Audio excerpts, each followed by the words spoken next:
Hey, hey, hey, everybody. Happy Thursday. Happy sunny Thursday. It's episode 64. It's the Real Deal Pod.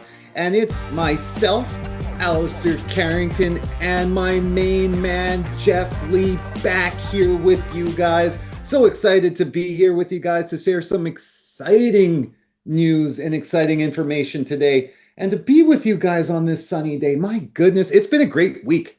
I hope you guys have all been enjoying it. Geoff, my man, how you been enjoying the week? You know what? I've had such a busy last 14 days. Yeah, It just seems a whirlwind, and I think I'm burned out, to be quite honest with you. I'm tired. I'm tired. really? Rejuvenating. Rejuvenating. Man, well, that's what you got to do. Well, you did that big, massive fondue thing that you did, and then Fondue. fondue, not fondue. Fondue is the Fondue stuff is to like eat. cheese and chocolate. Right, fondue. You did that thing, right? And you like work sounds like it's been pretty hectic. You do, man. You and the girlfriend, you guys need to take some time just to sit back and relax and chill, man. Yeah. I'm planning on doing the RBC Whistler Fondo. So I just need to find a riding companion. I know there's going to be thousands of people that are already registered, but I just anybody on our pod listening, if you want to do the Fondo, the RBC Fondo with me, give me a call. Let's do it. Wow. I'd offer my services, but I'm old and injured. I don't think I can do it.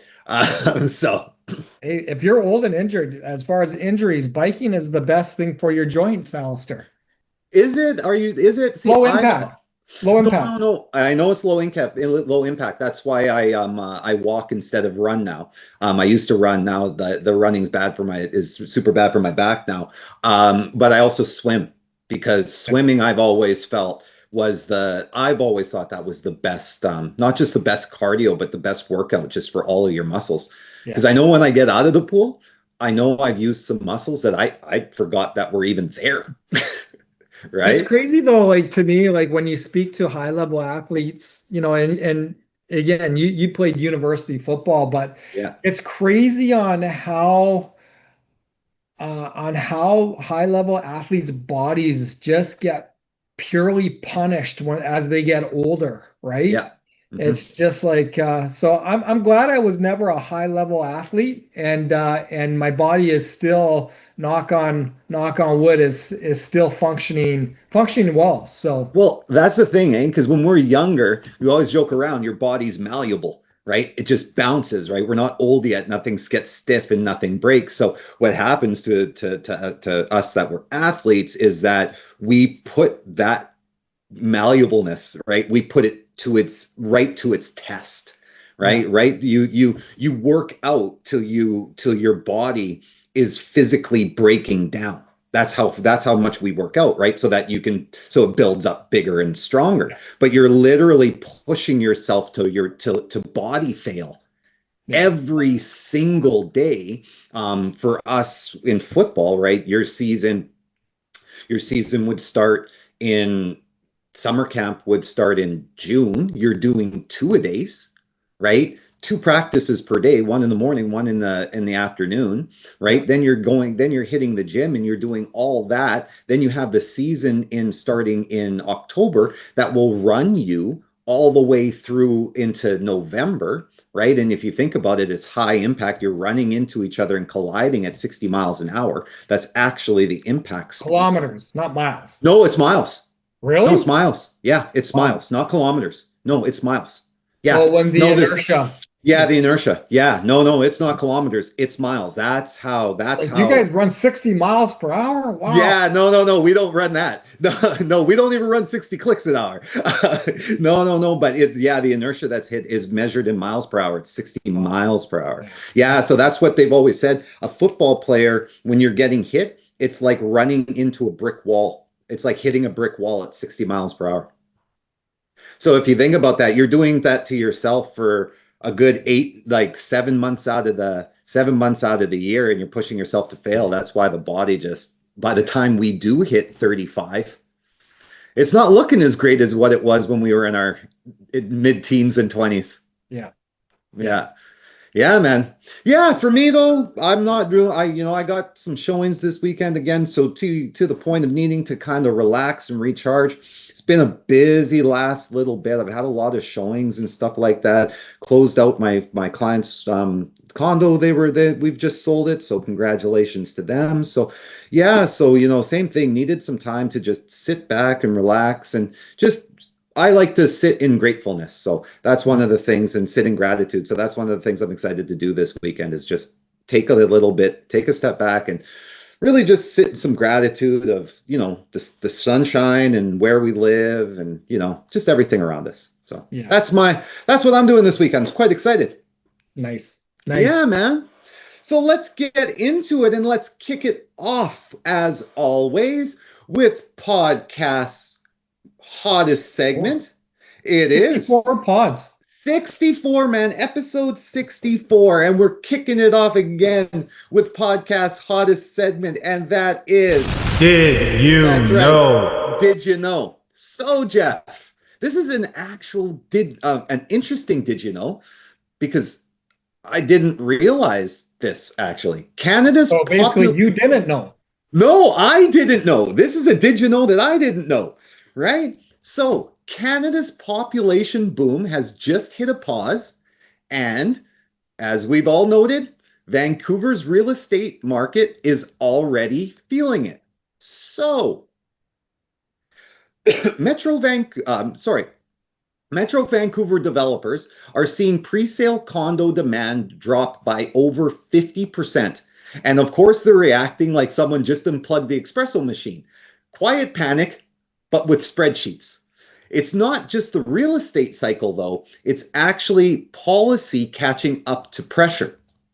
So after a decade of policies that overheated demand, the federal Liberals have finally acknowledged the obvious. In May, they said that they'll start bringing down overall immigration rates to sustainable levels. A polite way of saying, yeah, oops, we've done a little bit too much. But it's not just the Liberals. Conservative leader Pierre Poilievre recently called for severe limits on population growth, saying it's the only way to restore balance to jobs, social services, and housing. So naturally now, this is sending developers into an existential crisis mode. Many are now openly pushing for a return of foreign buyers, despite the fact that most analysts say this is all just part of a regular market cycle. Meanwhile, StatsCan just dropped 2 new reports that peel back some layers. From 2006 to 2021, rising immigration was linked to a 21% increase in home prices in 53 major Canadian cities. Wow. Yeah. So that's one thing I didn't know. Here's the other one. Immigrants own more homes per capita than Canadian-born residents. 310 versus 271 per 1,000 people. Right? So here's the kicker.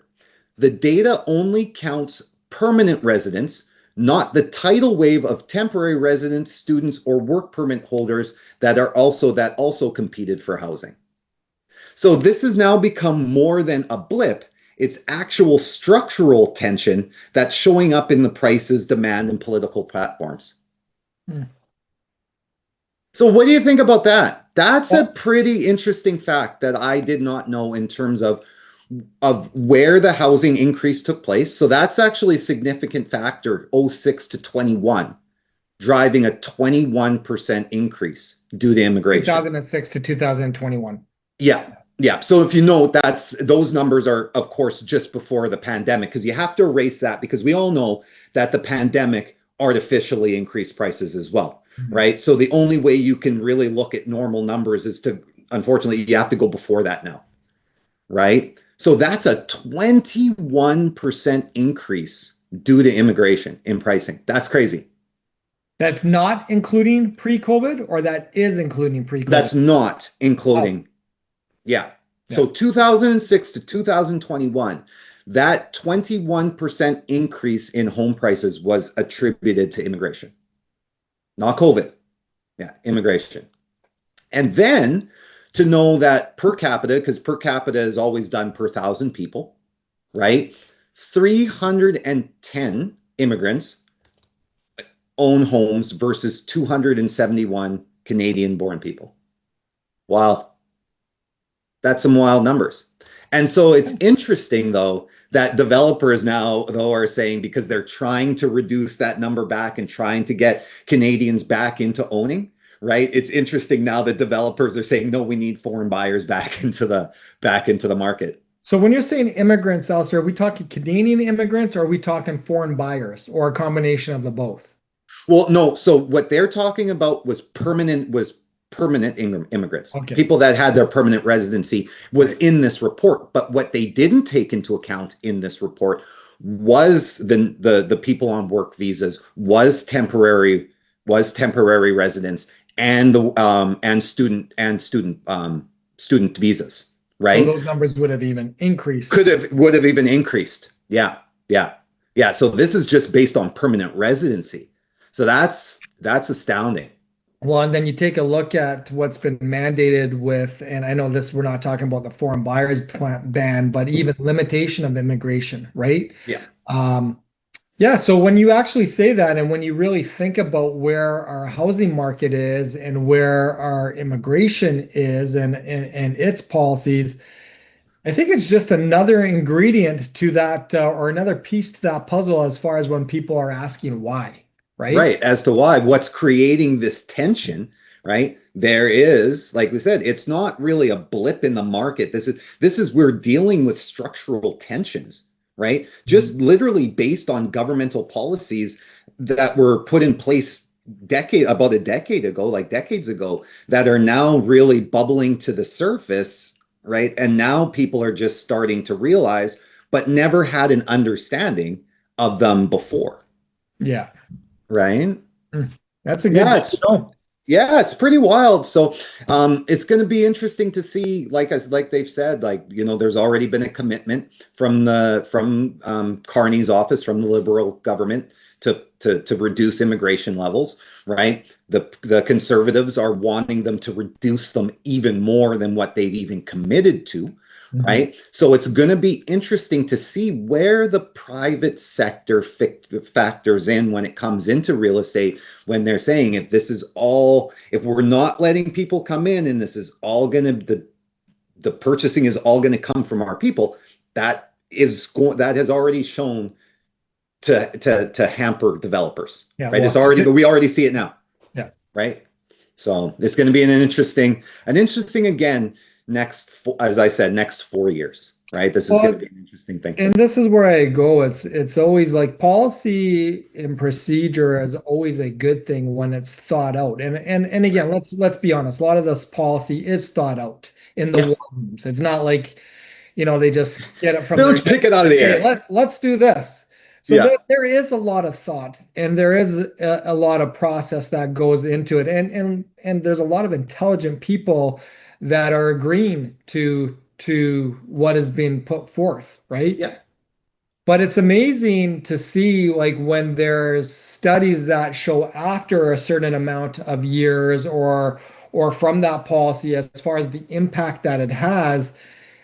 And in this case, and in a lot of cases, it's not the impact that they were expecting, right? Yeah. And that will always, and I don't want to use the word criticism because unfortunately in government, you can't get around it. So it's not, I don't believe they're doing it on purpose. We're a victim of the machine is what, in terms of what I'm going to say, is when you're making policy in government, you're always reactionary. It's always reactionary. And the reason being is your term is only guaranteed for 4 years. Unless you're in the US. Unless you're in the US, yeah. But even in the US, it's reactionary. And the reason being is because your term is only guaranteed for 4 years, right? So you can't put in proactive policies because you don't know if your government is going to be able to be there to see them through. So everything always ends up being reactionary and thought of in the short term, thought of within a 4-year time frame. So that's why when these studies come out 8 years down the road, you see all the damage that was done. Not damage, I hate to say that word because it's not intentional damage, right? Everything is being done from the now, from the good. And I'd like to give all of these leaders the benefit of the doubt that if they did have the way to make proactive policies that would benefit us and be able to take into account, hey, what is this going to look like 10 years down the road? How is this going to look? They would make better decisions, right? They would make more accurate decisions, I guess I could say, right? More well thought out decisions, right? Than the ones that they make right now, because like we were just saying, these are intelligent people. They're not just grabbing these ideas out of thin air and saying, hey, let's try this. They're making well thought out decisions. These are decisions that are talked upon for a year. It's not just like they decide to sit around the table one day, say, okay, we're going to do this, right? So if they weren't a victim of just a 4-year term, knowing that that's really all they have, if they're lucky, they'll get another 4 after that, right? Then maybe we could have policies that were better thought out, right? But again, when we have competing parties always with their own agenda, you're never going to see one person's agenda follow through, one person's vision follow through, right? So yeah, that's good. Yeah, man. So what do you got for us today, buddy? Well, again, gentle reminder, come July 30th is our next Bank of Canada meeting. Yeah. What's your thought process on that? Man, I gotta say, I'm the wait and see on this one. Before I was always the optimist, we're gonna drop a quarter. I can see a drop in a quarter, just continuing to, help Canadians, but do it easily. But now when we look at the unemployment report that just came out, and what was the level? I think we were up 1.6%. Like I think we went up 1.6%. I just don't think they're going to do it. I just think that they're going to put a pause and then the tariffs.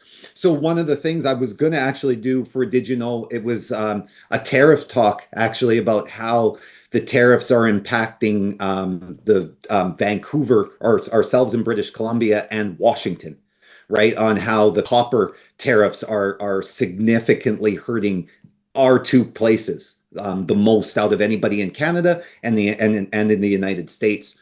So just because of these tariffs, just because of the unemployment that was just let out by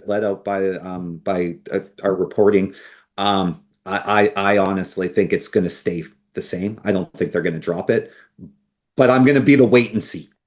Yeah. I think. What do you think? I think a lot of people will agree with that. And I was talking to, again, a friend of mine, and I don't think this is really have a large contribution to it, but he was even, it's always interesting asking people's opinions, because you have a whole array of an opinion, and some are right, some are of opinion, some are way off base. But I guess that's why they're calling an opinion. But yeah, he was just mentioning, is like, I don't think things are going to move, and just because they were, again, this is his opinion. Rates were coming down. This was supposed to stimulate the market. It hasn't stimulated the market. It continued to go down. Then it was supposed to stimulate the market. The market's not being stimulated. So why are they going to go down? It's not doing what they want it to do. So his opinion is, until things get a little bit more stable with tariffs, things get more stable, just, not worldwide, Canada wide. Yeah. And then once that becomes a little bit more on solid ground, then we might see rates continue to go down, or the prime rate to continue to go down. But his thought process was, hey, it hasn't worked to what they thought it was going to work. So again, I don't think they're going to do it now, because again, housing is soft, the market is soft. the whole idea was to stimulate buying. It hasn't been working for 2025. I think they're just going to leave things the same for now.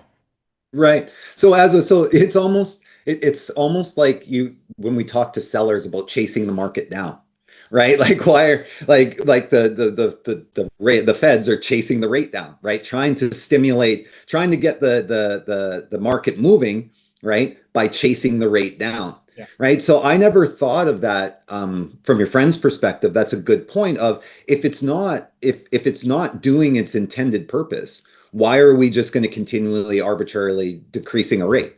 Right. It's not achieving its intended purpose. Right. Yeah. So if you leave it, once things start to happen, then we'll come back and revisit it. Yeah. But why chase the rate down? Right? Why chase? And I don't think that's, always the reason why our prime rate goes down, right? It's again, there's a lot of ingredients to that pie. And we've talked about it before as like, what is our inflation rate? What is our unemployment rate? What is the cost of goods? Like what is, like, it's not just one thing, but again, always really interesting to get an opinion of people outside of ourselves, because he could have that opinion and a true economist would be like, what's this guy talking about? Right. But again, it does make sense. Yeah. Right? Yeah. No, it really does. It really does. And like I said, I had all of the tariff like stuff that I'd read and that formed my opinion. And I didn't even take into account just that one thing of not chasing a rate down. Right. And and again, you kind of said when you said economists might think he's crazy. I on the other hand, was thinking to myself, if an economist said that's crazy, I would tell that economist that they're crazy for disputing that. Right. Well, have you ever heard my saying, the only thing economists agree on is nothing? Nothing. Exactly. Yeah. And it's the exact truth. It's the exact truth. Yeah. Yeah. That's crazy, man. So yeah. And then outside of that, I just wanted to kind of touch on renewals. As we've talked about in the past, by the end of 2026, we are going to see 8 out of 10 mortgages renewing. So what that really means is 80% of people's mortgages are going to be renewing here by the end of 2026. And I just wanted to kind of resurface and have that conversation going again in regards to, what to do when your renewal is coming up, what to be prepared for as far as payment shock, because a lot of these people are coming out of 2% mortgages. And now rates are in those low fours, those low to mid fours. And I wanted to say, hey, like, this is not you, it's 80% of Canadians that are out there. What is the strategy moving forward when you are going to come up for renewal? Because again, we've talked about this before, is that 7 out of 10 Canadians will simply renew with their existing lender because they either don't know that they have options, they don't know that they're actually able to do it, they don't have the ability to do it because maybe there's job loss, maybe there's actually credit issues. But I always say is that, it's really, really important to know your options when you're coming up for a renewal, because you do have options.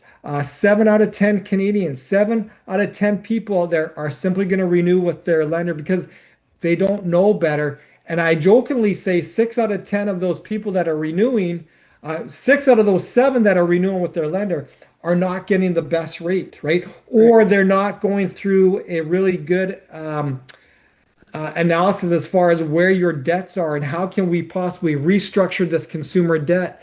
I just worked on a file, Allister. We stuck $2,600 a month back into these clients' pocket as far as what they were spending out each and every month. Their renewal came up. We did a restructure of their consumer debt, and we were able to put $2,600 a month in this family's pocket with a children of 3. Like, that's what crazy. would you do if somebody was going to give you $2,600 a month just by restructuring something that you were already doing? I cook you dinner, Jeff. So I cook you dinner, man, and I'm a good cook. Hey, that's $30,000 a year. I know, man. That's savings. amazing. That's That's amazing. $150,000 over the next 5 years 5 years. by restructuring a debt based on a renewal that was coming up. And to be honest, they should have probably done it 1 or 2 years earlier. Right. But yeah, again, if they didn't ask the questions, or not even if they didn't ask the questions, because it was simply, hey, my mortgage is coming for renewal. What is the best rate? If it wasn't simply us having that opportunity to kind of open up that onion and say, okay, what does your consumer debt look like? How much equity do you have in your home? What is your total monthly debt that you're paying now? And what can we get it to if we restructure? Right. And this again was from a conversation that, hey, my mortgage is coming up for renewal in November. I just want, what rate can you get me? It wasn't like, hey, I want to consolidate consumer debt. Like, how much money can I save by doing a consumer, like doing a restructure on my debt? It was just like, hey, what rate can you get on my renewal? And that was it. So as we got a hold of it and we took a look at it, I was like, hey, we can save you $2,600 a month. Is that something that you want to do? Yeah. And so that's amazing. And that's why I'm so glad we're doing this. And it's funny because another did you know, I was gonna do it, but I was like, this is not my lane. This is gonna be Jeff's lane. And it was off of an article that I was reading, and it was talking about how trigger rates were quietly resurfacing and they're catching homeowners off guard. And they were talking about how in BC, many homeowners with variable rate mortgages are quietly brushing up against or exceeding their trigger rates. And it was especially the ones that bought between 2021 and 2023 when the rates were low. So let's explain what a trigger rate is. That's what I was going to ask you to do. Yeah. So yeah. So trigger rates is, say, for example, you got your variable rate mortgage at prime less 1.1. And then your prime rate continued to increase for whatever reason. And remember, our prime rate increased 8 times in 11 months in 2023, I believe, right? Yeah. And what then happens is that as the interest rate or as the prime rate is going up to what you were contracted to, more of that monthly payment is going towards the interest and none is going towards the principal. So as that time happens, you then will get a phone call from your lender and saying, hey, actually your mortgage payment, 99% of it is going towards the interest, none is going towards the principal. You've now hit your trigger point.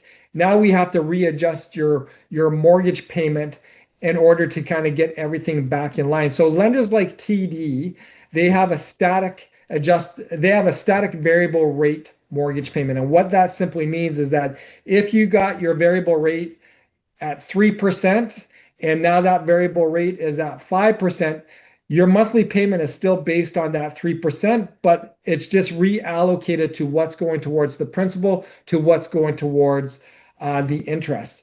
Whereas Scotiabank or other banks, they have what they call an adjustable variable rate mortgage, which means that their payment moves up or down depending on what the prime rate is doing at each and every Bank of Canada meeting. So if you're in an adjustable variable rate, meaning that your payment moves every time the Bank of Canada moves the prime rate, you're not hitting a trigger point or a trigger rate, right? Because your payment is always moving up or down depending on what the prime rate is doing. Unlike a static variable rate mortgage, such as a TD, your payment remains the same regardless of if the prime rate is moving up or down.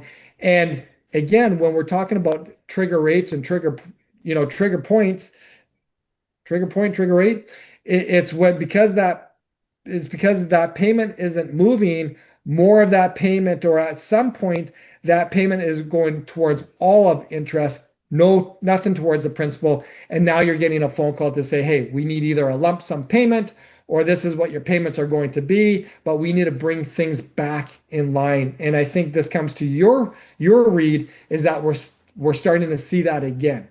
Yeah.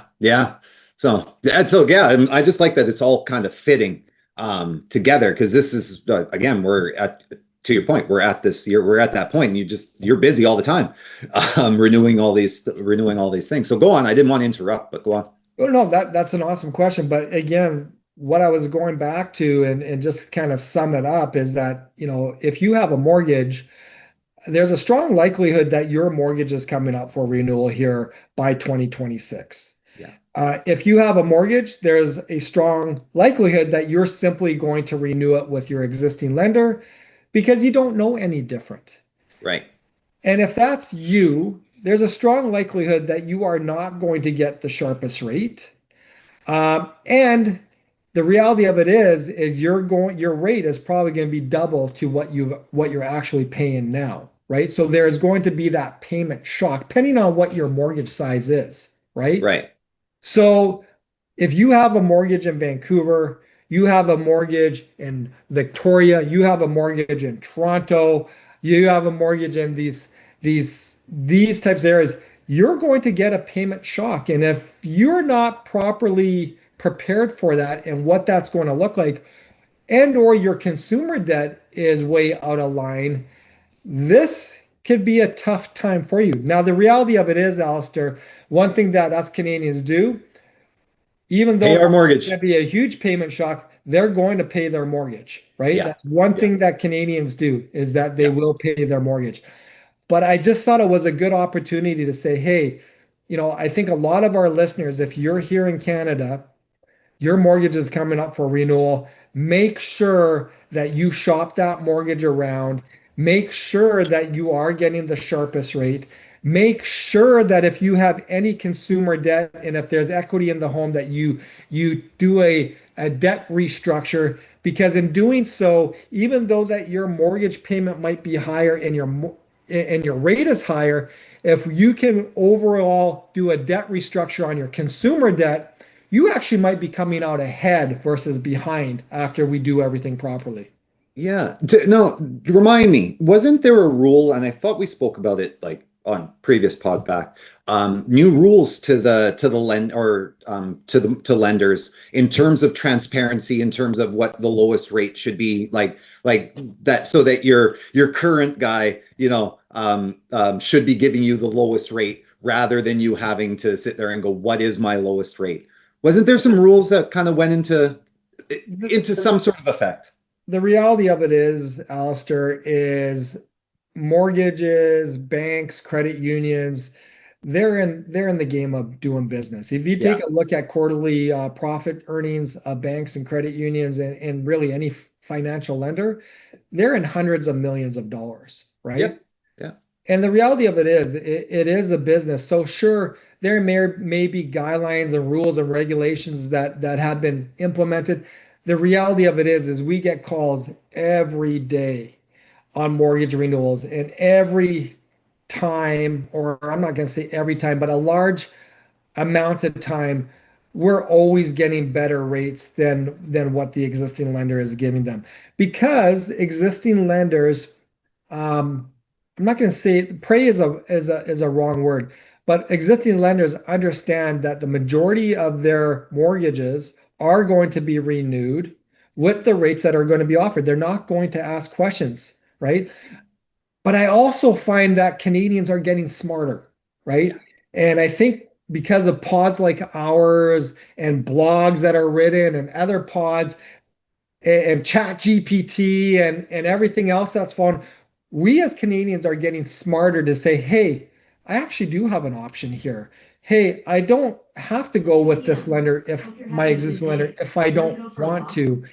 And that actually is a testament as far as is moving that 7 out of 10 people are simply renewing, because a lot of our business this year has been renewals and has been educating our clients into, like, hey, your lender may give you the best rate, likelihood they're not, but let's kind of navigate down that road. Let's see if they're going to.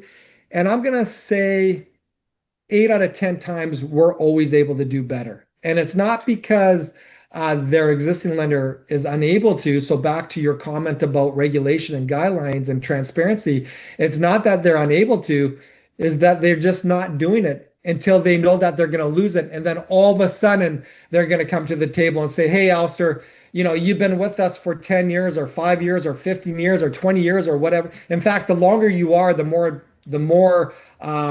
likelihood that you're not going to move, the more likelihood you're not going to be getting the greatest renewal rate because you're comfortable. But we are starting to see people asking those questions, and they're benefiting from it, right? No, and that's why I wanted to ask that question about the rules around transparency and all that sort of stuff, because we both know that they did, right? The thing is, we both know that they won't.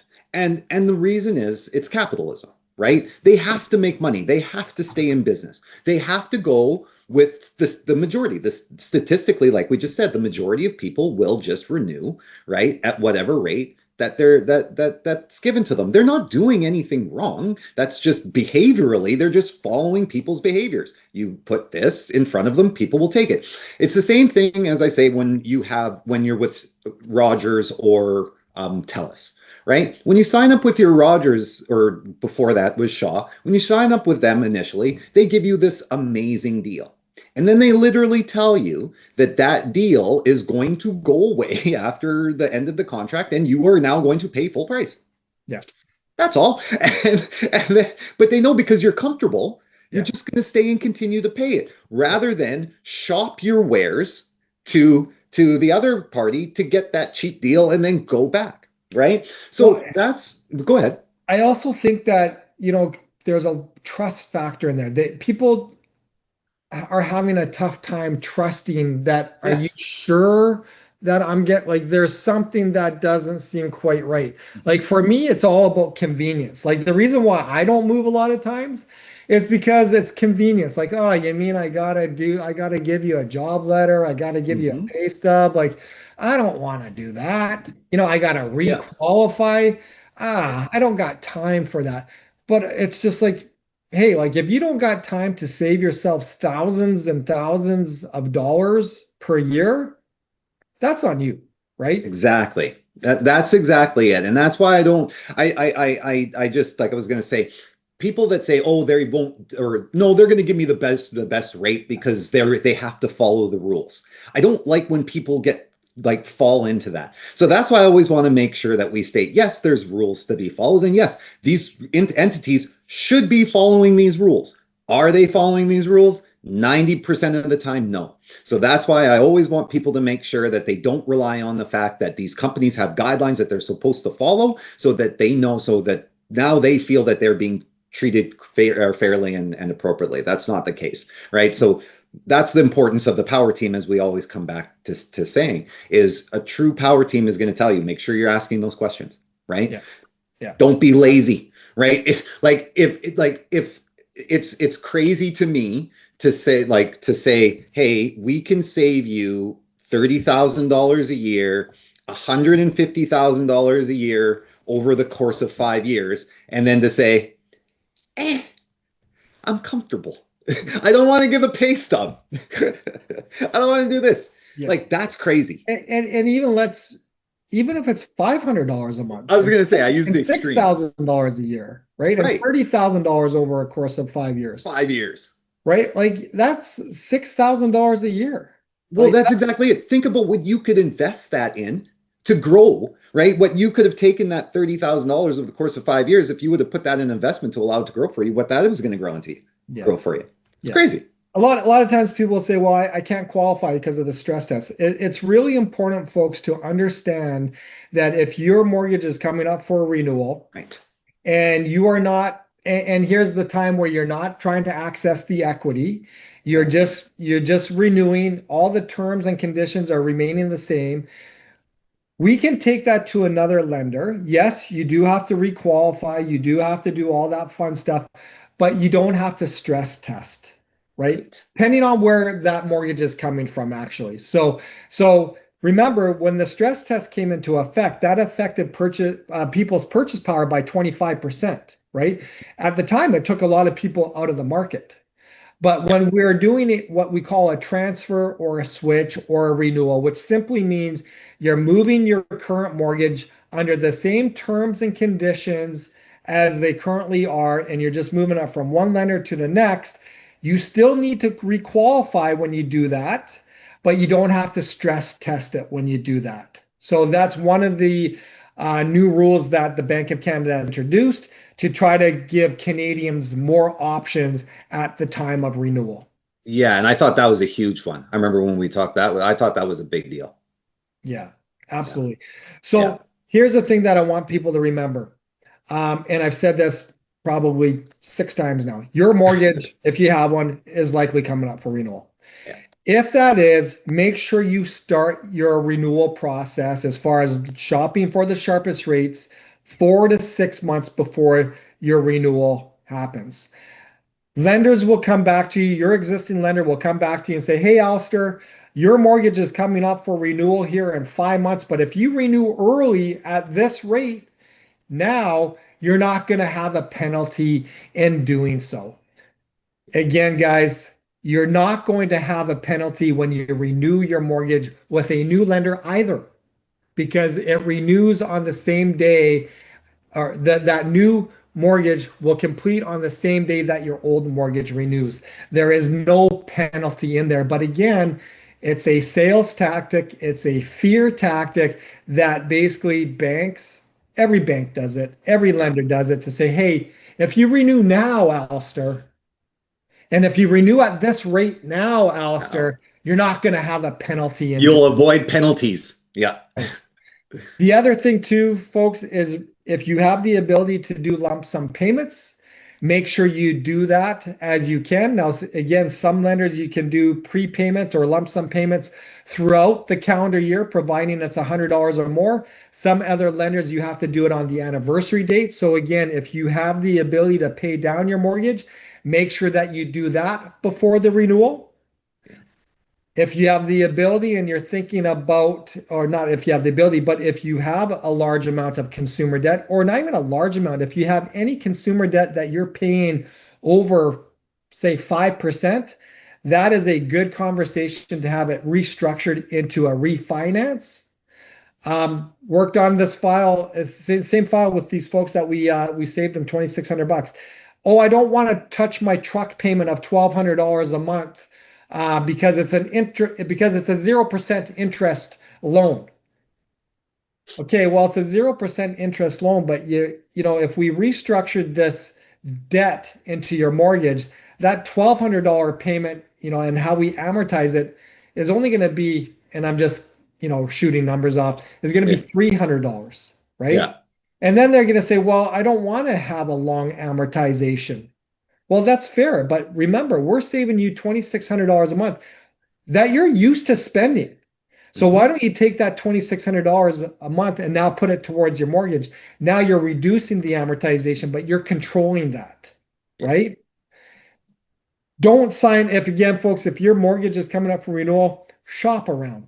Yes. Please shop around, because I can tell you confidently that your renewal rate that your lender is giving you is not the best rate that's out there. They're in the business of making money. On it. Yeah. Right. So again, where I really want to leave this is you have options. Your mortgage is coming up for renewal. I know it is. If you have a mortgage, I know your mortgage is coming up for renewal here within the next year and a bit.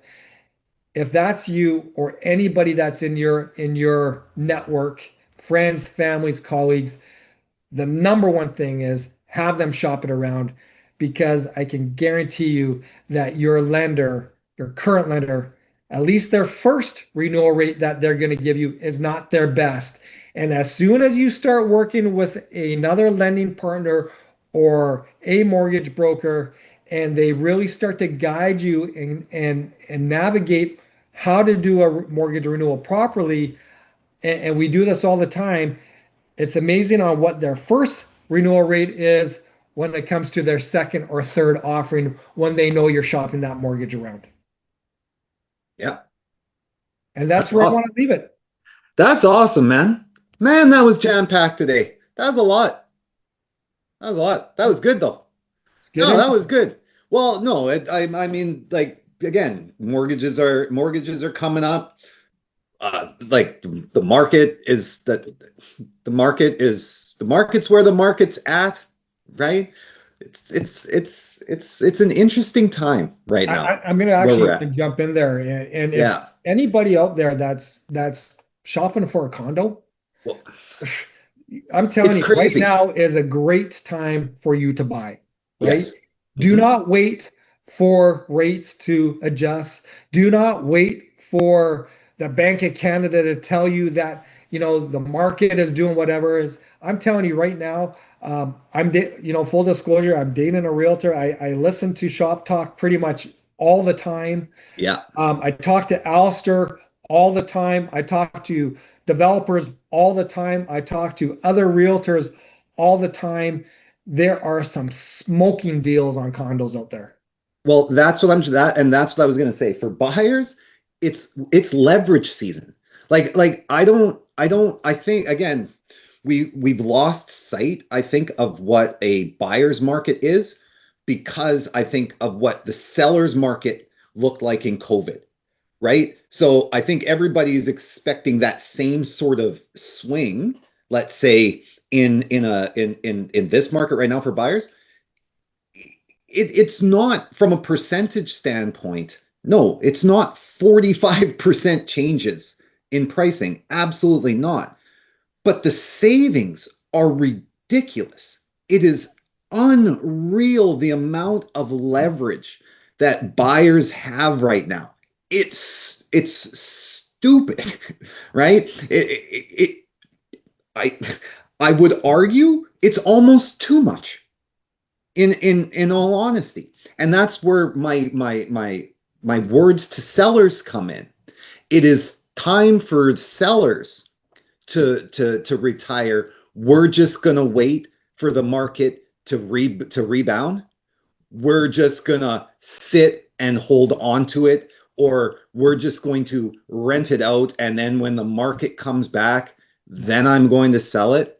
That is a crazy thought, you guys. It is nuts to me. If you were going to sell it in the first place, there was a reason that you were going to do so. Why would you sit there and wait for potentially another 2 years or 3 years of carrying costs or whatever you're going to do? It's nuts. Makes no sense. The argument is poor, in my opinion. I was also gently reminded this. There is a time to hold, right? There is a Sure. time to hold. But if you're selling and you're also buying, Mhm. remember what you're selling in is what the market you're selling in is the same market you're buying in, Right. right? So so again, people that have that frame of mind to say, "Hey, I'm going to wait for the market to correct before I sell and then I'll buy."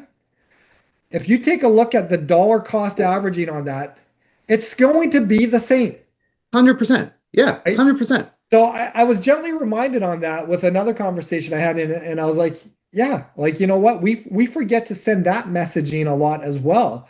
Oh Is yeah. like, hey, sure, you might not sell your place for what you want it for, but also when you sell it and you are doing a purchase at the same time, you're also getting a great deal on the purchase. Oh So no, for how much sure. money are you really how much money are you really losing? Well, and that's what I was going to say. See, for me, like what I meant a lot of was like those people that put it up for sale, people that put up for sale, let it sit on the market for, 8 months, 9 months because they're trying to achieve a price that is unattainable and then just sit there. No, I don't want to reduce my price. And if I don't sell it, I'll just rent it out. That just doesn't make any sense. Why go through the preparation? Why go through the time and all that hassle of putting your property on market just to sit there and say, I'm not getting the money I want. I still think I should get more. I'm not willing to negotiate. I'm going to take it off. Then just hold it. Because to your point, there is a time to hold. You don't want to do it. But more often than not, if you are making the decision to sell in this market, you know what type of market you've entered to sell into. Yeah. So stick it out and understand that this is a negotiation time and that buyers have that leverage, right? And for buyers, take advantage of this time of this leverage before you do lose it. Do we know when that's going to happen? No. But the fact of the matter is, buyers have had this leverage for how long now? They've had this leverage for going on 2 years now and not using it. And at some point, that leverage is going to go away. And you know what's going to happen? Buyers are going to be sitting there crying and being upset that where did my buyer's market go, right? And that's just because people are getting are just too focused on trying to time a market. Yeah. Yeah, and I Time a market, you wait firmly- yourself out of a I market. firmly believe those who will enter that market now, they are going to look back in 3 years' time and they're like, you know what? I didn't want to do it, but I listened to this Real Deal pod and, you know, something triggered me and I did it. And yeah. So you know what's funny? Just quickly before I let us go, I picked up a new client a couple of days ago. And this client is looking at buying a condo. And it's their first time buyers. And I'm telling you, during my discovery call with them, it was almost like they listened to our pod. It's almost like they were listening to the advice, because they were telling me all of the reasons why they were getting into the market now, even though, no, I understand I'm just buying a condo right now at $450,000, but I know what that's going to do to my net worth. I know what's that going to do. They gave me every single reason on why they were purchasing. And I was like, I love you people. I don't have to tell you now. This is going to be the easiest journey I get to go through, because you understand why we're doing this, right? And so I wish everybody, I should bring them on the podcast. Maybe that's going to be the one person then everybody's going to follow. There it goes. But I wish everybody could have heard these people to understand that it's not that the words weren't coming from the mouth of a realtor. The words weren't coming from the mouth of a lender. It wasn't professionals telling this. It was people. It was real life people saying, look, for our future, for our well-being, for our future value, our net worth, what our children, what we're going to be able to leave for our children, what we're going to be able to do for our children, right, is all built around just buying this condo now. Mm-hmm. And it was a beautiful thing to hear. So I with that being said, I just want everybody to think about that, right? It's if you are looking to buy your first home, this is the optimal time to do it, because it's so easy. There's so much to look at. There's so much to get, right? Don't waste the time. Don't be afraid, right? If you're looking at moving into a townhome, don't be afraid, right? If you're looking at moving from a condo and hoping to move into a single family home, you guys, the gap is not there, right? So now we might have to reverse and look at the townhome, right? But that's okay. Again, you're still moving up a category. And for those that are living in townhomes, this is the absolute time to get out of your townhome and move into the detached, because the gap is the gap is so tight. So it is actually a perfect time right now that if you do own a townhome, to be able to move yourself up into a single family home. So that is what I'm saying, guys. Like the inventory is there, the ability is there, and really it's just a matter of wanting to take advantage of it. But that's it, guys. Thank you for all staying with us. This has been an amazing episode number 64. We can't wait to be back here with you guys for episode number 65. Get out there and enjoy this weekend.